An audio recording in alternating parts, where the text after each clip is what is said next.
সর্ষে বা পোস্ত নয়, আজ তৈরি করব রসিয়ে কষিয়ে পাবদার ঝাল। চলুন তাহলে শুরু করা যাক। পাবদা মাছগুলোকে আগেই কেটে ধুয়ে পরিষ্কার করে রেখেছি, এখন নুন হলুদ মাখিয়ে নেব। মাছগুলোতে খুব ভালো করে নুন আর হলুদ মাখিয়ে নিয়েছি। এবার কড়াইয়ে দিয়ে দেব সর্ষের তেল। তেল গরম হয়ে গেছে, এবার মাছগুলো এক এক করে কড়াইয়ে দিয়ে দেব।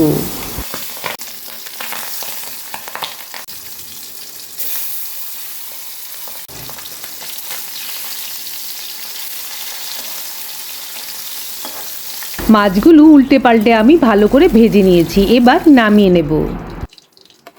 সবগুলো মাছ ভেজে নামিয়ে নিয়েছি। এবার ঝোলের মশলার জন্য নিয়ে নিয়েছি 2 চামচ পেঁয়াজ আর হাফ চামচ আদা বাটা। এবার মাছ ভাজার তেলেই দিয়ে দেব বেটে রাখা মশলাটা।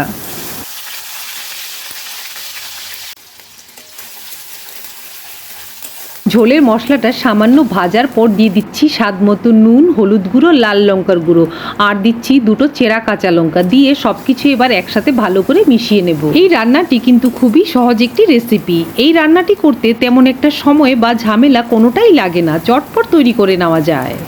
ঝোলের মশলাটা খুব ভালো করে কষানো হয়ে গেছে, এবার দিয়ে দেব ঝোলের জন্য পরিমাণ মতো জল। এখন ঝোল ফুটতে শুরু করেছে, এবার ভেজে রাখা পাবদা মাছগুলো একে একে কড়াইয়ে দিয়ে দেব। এবার ঝোলের মধ্যে মাছগুলো কিছুক্ষণ ফুটিয়ে ওপর থেকে দিয়ে দেব কেটে রাখা ধনেপাতা কুচি।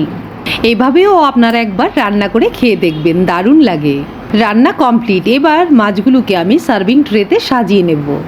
ব্যাস তৈরি হয়ে গেল সকলের পছন্দের লাল লাল পাবদা মাছের ঝাল। এবার গরম গরম ভাতের সাথে পরিবেশন করুন। আর এভাবে আপনারা কারা কারা রান্না করে খেয়েছেন অবশ্যই কমেন্টের মাধ্যমে জানাবেন। ধন্যবাদ।